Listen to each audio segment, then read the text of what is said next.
I like to work with the parents. I like to work with the families because it's got to be them working with their child. Right. Because some of those issues that they're having are related To what's happening in the home. Exactly. And so I worked at a school in their special education department, and I saw what some of these young people were dealing with in the extreme scenarios, and I knew that there was some things going on at home and even in the public school system that was not so healthy. That's really important. Yeah, well, the food, I mean, the pizza on Fridays and yeah, the food that's out there. And didn't they have fast food in some of the schools and they took them out?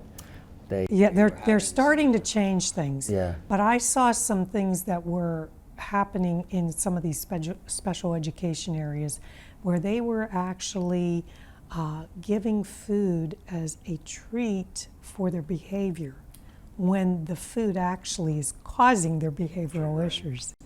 Speaking of that, some of the diets that you recommend, and do you even use the word diet? I know some people don't like that word. There's paleo, Mediterranean, vegan.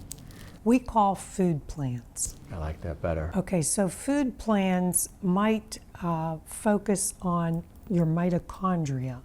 So we're going to look at cellular health. You might be somebody who needs cellular health because maybe we got to get your cells working to make everything function properly. There are some other ones that are the cardiometabolic food plan. And that works to help both the heart and the endocrine system work together in synchronicity. So there are several food plans that I look at, and sometimes I can help people to work with a certain set of foods.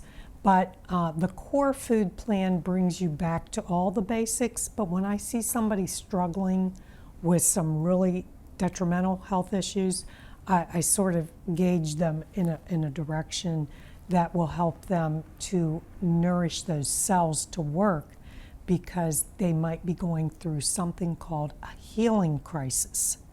And we've seen that with COVID, where people go through these healing crises and they don't do so well because they weren't nourished well.